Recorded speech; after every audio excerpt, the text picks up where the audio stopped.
Students, मैं आनंद कुमार कर्ण अपने YouTube channel ए करंस classes India number 1 नाग मंदिर मिश्रा टोला दरभंगा से आपके बीच प्रस्तुत हूं आज के बहुत ही सुंदर सत्र में।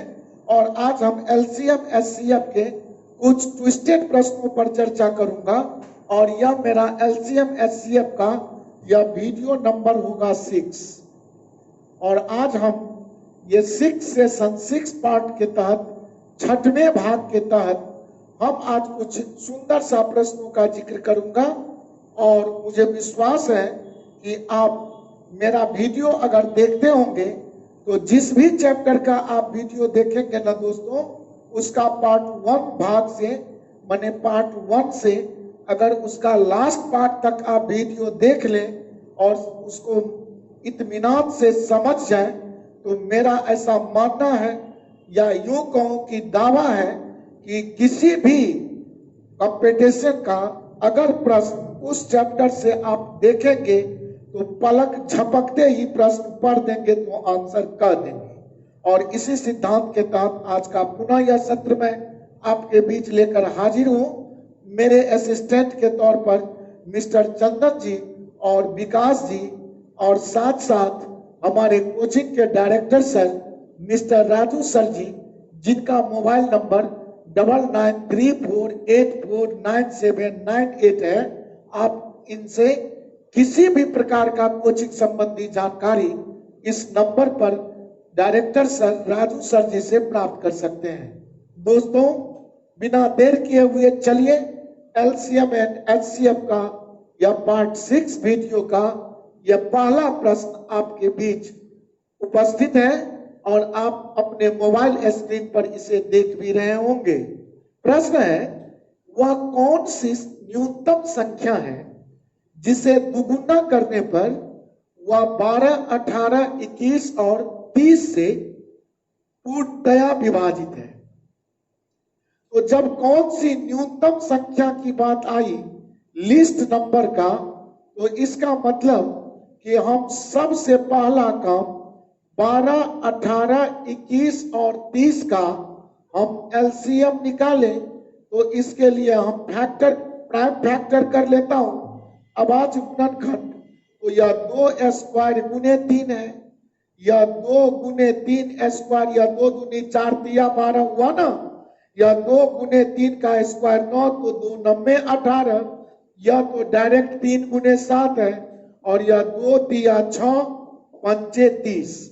और अब अगर मैं इसका LCM निकालूं तो इसका LCM 2 के लिए बड़ा घात बड़ा पावर रखेंगे तो 2 स्क्वायर रखूंगा, 3 का बड़ा पावर 3 स्क्वायर रखूंगा, 7 का बड़ा पावर सिंगल 7 रखूंगा, 5 भी रखूंगा।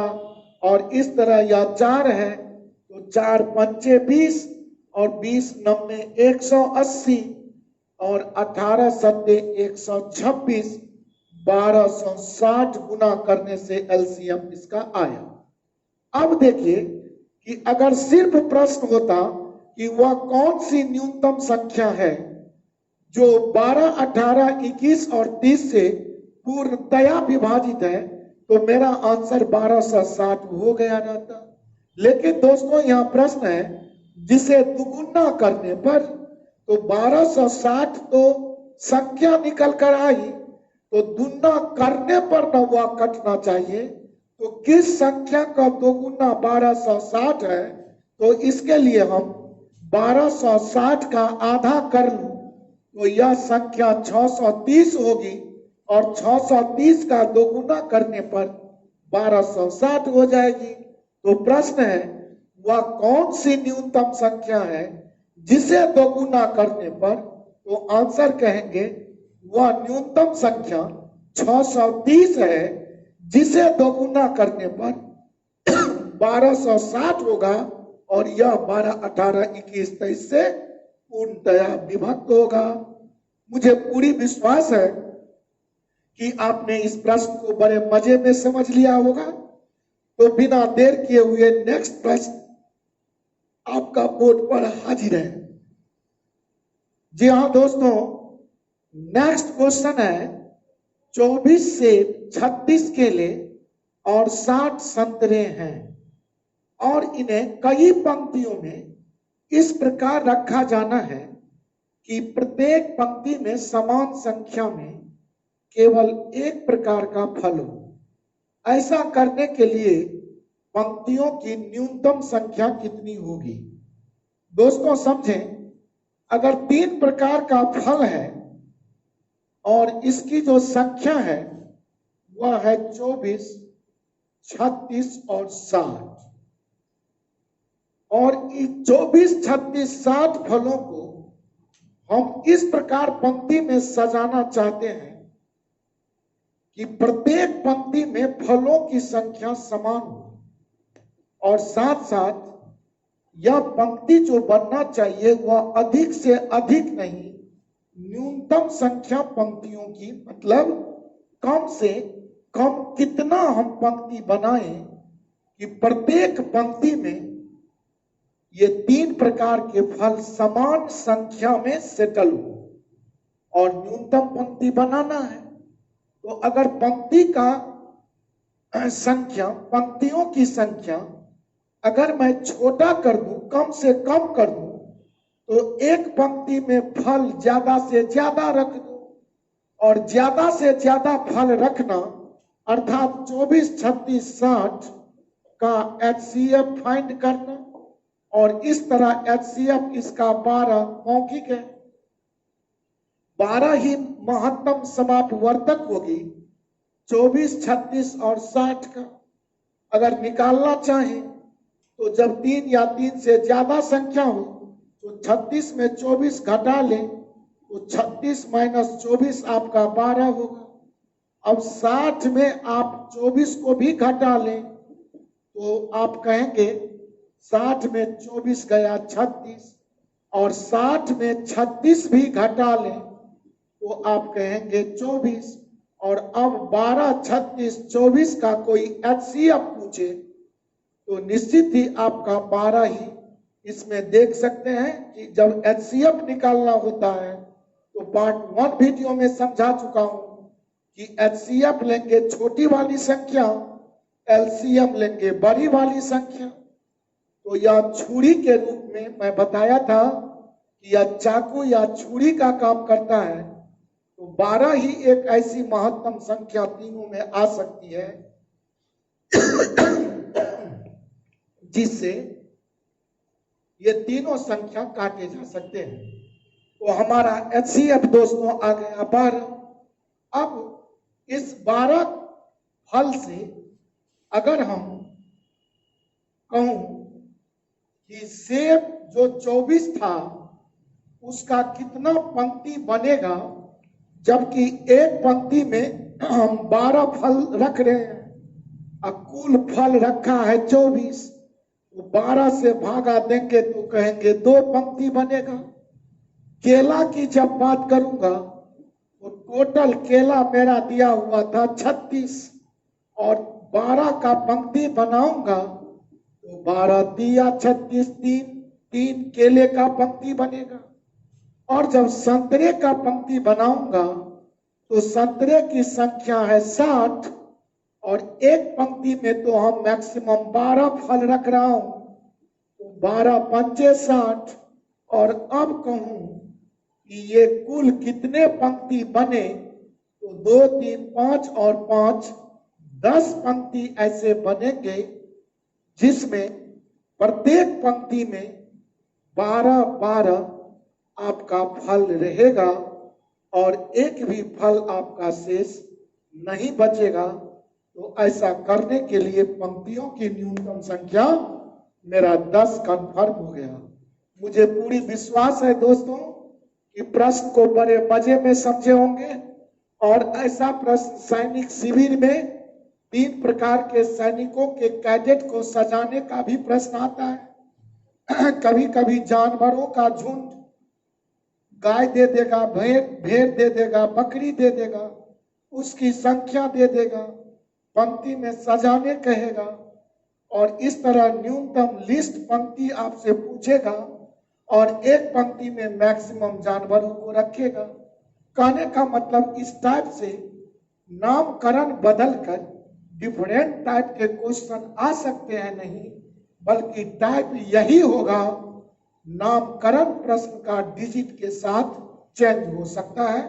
बनाने का तरीका आप समझ गए, और इसी तरीके से हम इस टाइप के किसी भी प्रकार के प्रश्नों का हल क्विक एंड फास्ट सेकेंडों में कर सकते हैं। बिना देर किए हुए दोस्तों नेक्स्ट क्वेश्चन पर इंप्लीमेंट कर रहा हूं।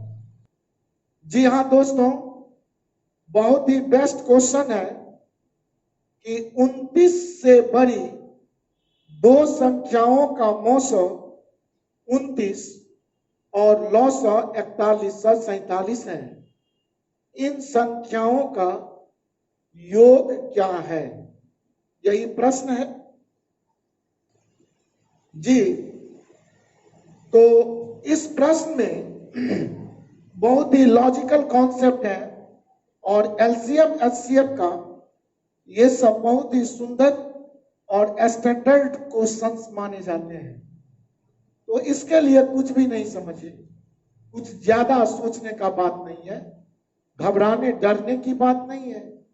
29 से बड़ी दो संख्याओं का मौसम 29। तो गौर करें दोस्तों, अगर मैं आपसे कहूं कि 8 और 12 का एचसीएफ क्या है, तो आप कहेंगे 4। तो अब ये तय है कि 4 से 8 कटेगा, तो कहेंगे कितना मर्तबे, तो कहेंगे 4 से 2 बार में कटेगा। तो यह 4 को अगर 2 से गुना करूं और 2 मालूम नहीं, तो इसे x कह सकता हूं। तो कहेंगे कि x का ऐसा मान होगा जिसको 4 से गुना करने पर यह 8 कट जाए। और अगर दो संख्या है तो यह तो आपका पहला नंबर निकल के आ गया, और दूसरा नंबर भी तो 4 का कोई गुणज ही होगा। तो उसे हम जैसे यहां देखिए, तो 4 से काटता एचसीएफ से, तो यह 4 दिया 12 कटता। तो यहाँ y का मान 3 देखकर हम बोल सकते हैं y हमें पता नहीं, लेकिन दूसरी संख्या मेरा 4y ही होगा। अब x अगर 2 हो जाए तो पहली संख्या 4 दूनी 8, y अगर 3 हो जाए तो दूसरी संख्या 4 दिया 12।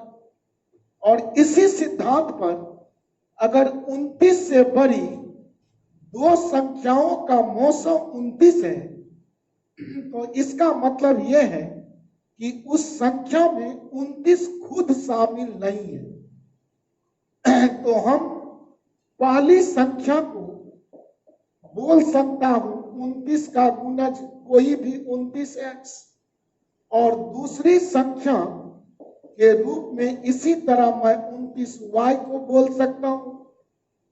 अब हम करेंगे क्या, तो इतना समझेंगे कि पहली संख्या 29x, दूसरी संख्या 29y।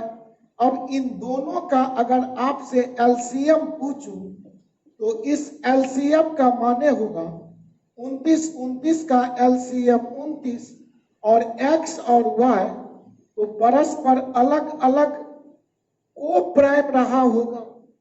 को प्राइम माने सह अभाज, तो x का y से गुना ही आपका एलसीएम होगा, और इस तरह एलसीएम होगा 29xy, लेकिन एलसीएम मेरा है 4147।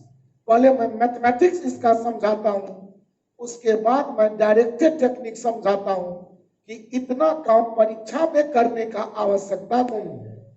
अब अगर एक्स वाई का वैल्यू दोस्तों लाऊं, तो 4147 बट्टे 29 और काटू तो 29 एकम 29, और 11 में 9 गया 2, 3 में 2 गया 1, 12 और 4 124, 29 चौका 116, 29 तिया 87।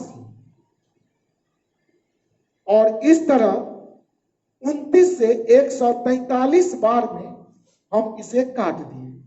अब देखिए x और y एक ऐसी गुणनखंड के रूप में हमें प्राप्त करना है जिस दोनों का गुना 143 हो, लेकिन उन दोनों का जो होना चाहिए HCF वह तो हमारा एक ही होना चाहिए।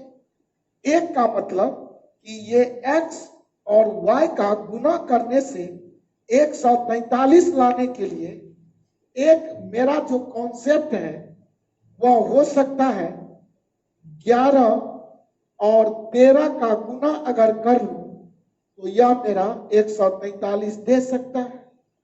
अब अगर पहली संख्या की बात करूं तो यह 29x है, तो यह 29 गुने 11 होगा।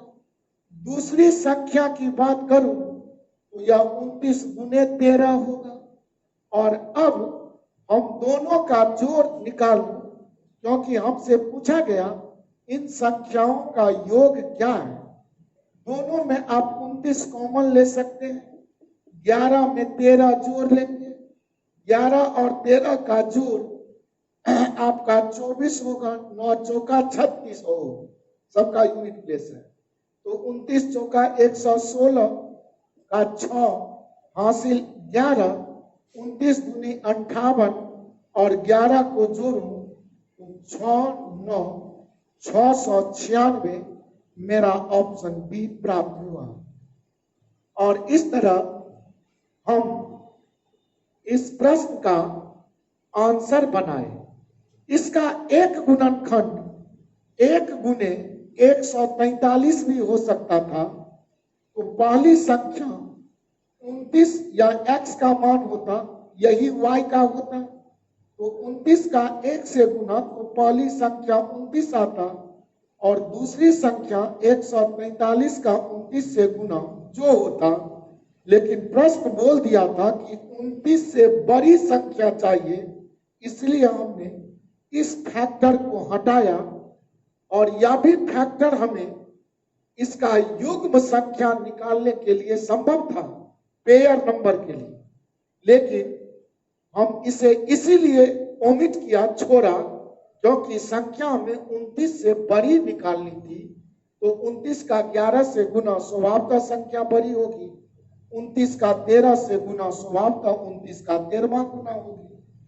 ऐसा प्रश्न दोस्तों जब भी मुझे बनाना पड़ता है तो हम कुछ भी नहीं करते, सीधा हम इस प्रश्न के लिए अगर यूं कहूं तो हमारी देख लें कि एलसीएम है 4147 और एचसीएफ है 29, 29 से इसे काट लेंगे, यह 143 आएगा। 29 से बड़ी संख्या है तो यह 11 गुने 13 है, और इस तरह पहली संख्या 29 गुने 11 और दूसरी संख्या 29 गुने 13, और इसी का जोड़ मेरा 696 प्राप्त हुआ। और इस तरह मैं इसका आंसर आराम से मजे में बोल सकता था। दोस्तों, और आज का अंतिम प्रश्न आपके मोबाइल स्क्रीन पर ये रहा। जी हाँ दोस्तों, आइए, दो संख्याओं का योग 216 है और आज का यह अंतिम प्रश्न है दोस्तों आपके साथ। और मुझे विश्वास है कि एलसीएम एचसीएफ का मेरा यह 6वां पार्ट देखने के बाद एक भी प्रश्न आपका छूटना नहीं चाहिए। फिर भी अगर किसी प्रकार का प्रश्न हो तो मैं आपसे गुजारिश करना चाहूंगा दोस्तों कि आप जरूर उसे हमारे कमेंट बॉक्स में भेजेंगे। आप मुझे ट्विटर पर फॉलो कर सकते हैं, इंस्टाग्राम पर फॉलो कर सकते हैं, आप टेलीग्राम पर फॉलो कर सकते हैं, फेसबुक पेज पर या ग्रुप में मेरा देख सकते हैं फॉलो करके। वो आपको जहां वो प्रश्न छोड़ देंगे, मैं उसका सॉल्यूशन करने का यथासंभव प्रयास करूंगा। दो संख्याओं का योग 216 है तथा उनके मौसों 27 है। अगर दो संख्याओं का एचसीएफ दिया है 27, तो ज्यों ही मेरा एचसीएफ दिया 27, तो मेरा एक संख्या 27x और दूसरी संख्या 27y बोल सकता हूं, क्योंकि अभी जस्ट पिछले प्रश्न में देखा हूं कि जो एचसीएफ होता है उसी का न मल्टीपल हमारा नंबर होगा। तो पहला ले लिया 27x, दूसरा 27y, और इन दोनों संख्याओं का जोड़ दोस्तों बोल रहा है 216। अगर 27 इसमें कॉमन ले लूं तो x प्लस वाई बराबर 216 को 27 से काट दूं तो 27 अट्ठे 216, और इस तरह मेरा x प्लस वाई आ गया 8। अब हम सह अभाज्य संख्या अर्थात ऐसा जोड़ा जिसका HCF 1 होगा उसे ही न सह अभाज्य या को प्राइम फैक्टर बोलते हैं। तो इस स्थिति में हम x का वैल्यू अगर 1 लूं तो y का वैल्यू 7 लेना होगा, तभी यह दोनों का जोड़ 8 होगा। और 1 तथा 7 सह अभाज्य हैं। 2 और 6 की बात करूंगा तो यह हम नहीं लेंगे क्योंकि इसका HCF 1 न होकर 2 हो जाएगा, यह सह अभाज्य संख्या नहीं है। अगर मैं 3 और 5 की बात करूं तो इस दोनों का भी तो जोड़ 8 ही होगा। तो 3 और 5 का HCF 1 होने के कारण यह भी मेरा जोड़ा में काउंट होगा। और अब अगर मैं 4 रखूं 3 के बाद, 1 रखा, 2 रखा, 3 रखा, अगला 4 रखूं तो y भी मेरा 4 होगा। और 4 4 सह अभाज्य नहीं है, को प्राइम फैक्टर नहीं है, क्योंकि को प्राइम फैक्टर उसे ही कहते हैं जिस दोनों का HCF सदैव 1 ही होता है। तो 4 4 न लेंगे, 4 के बाद 5 लेंगे तो 5 3 तो आपका आ गया उलट के। अब कहेंगे एक जोड़ा 1 7 वाला और एक जोड़ा 3 5 वाला। अब अगर संख्या हमसे पूछता तो 27 का 1 से गुना होता पहली संख्या, दूसरी होता 27 का 7 से गुना, और ये दोनों संख्या का जो जोड़ा होगा चेक करने को कहता हूं। इस दोनों का गुना करके जोड़ लेंगे तो यह 216 ही होगा।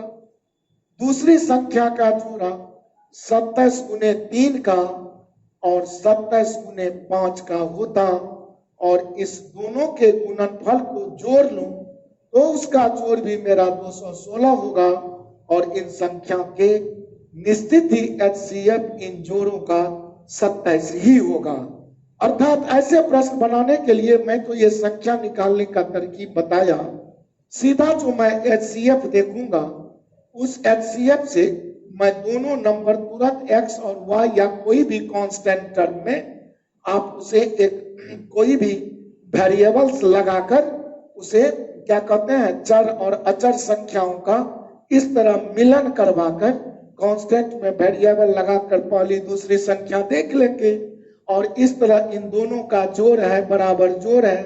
पिछला क्वेश्चन में दोनों का गुणनफल था, उसका प्रोडक्ट था, तो पिछला क्वेश्चन में देखे होंगे यहाँ पर दोनों का गुना है बराबर गुना है लिखा था। यहाँ पर दोनों का पिछला क्वेश्चन में LCM है बराबर LCM है लिखा था। अभी दोनों का जोड़ है बराबर जोड़ लिखा था। और इस तरह जो मेरा x प्लस वाई या x गुने वाई फाइंड होगा उसके जोड़ गुना या अंतर जो भी रहे उसका हम जो संख्या ऐसा समूह बनाएंगे, इसमें सिर्फ ये ध्यान रखना है कि सह अभाज्य वाला जो ग्रुप है वही जोड़ा वही पेयर नंबर पॉसिबल है। और इस तरह इस टाइप के क्वेश्चन का भी हल क्विक एंड फास्ट लिया जा सकता है। और इस तरह इसमें 1 और 1 2 जोड़ा हुआ तो मेरा ऑप्शन बी करेक्ट होगा। दोस्तों मुझे विश्वास है कि आज का यह सेशन आपको जरूर ही अच्छा लगा होगा। आप अपने दोस्तों के बीच लिंक शेयर करना नहीं भूलेंगे। और इस वीडियो के नीचे में डिस्क्रिप्शन में लिंक दिया हुआ है, आप अपने दोस्तों के बीच इसे शेयर कर सकते हैं। और ज्यादा से ज्यादा लाभ प्राप्त करने के लिए अगर आप न्यू व्यूअर हो तो आपसे गुजारिश है, दिल से अर्जी है कि आप चैनल सब्सक्राइब कर लें। निश्चित ही आप आगामी वीडियो देखते चलेंगे और अपनी परीक्षा का योजनाबद्ध तैयारी हमारे इस चैनल के माध्यम से करते चलेंगे। मैं प्रयास में हूं कि आपका वीडियो एक दिन भी ना छूटे और इसी क्रम में आपका सहयोग जारी है। आज की मुलाकात के लिए बहुत बहुत धन्यवाद। अपना पूरा ख्याल रखिएगा, जहां रहिए मस्त रहिए, स्वस्थ रहिए और अपने कामों में व्यस्त रहिए। Thank you so much. Tata bye bye my lovely student.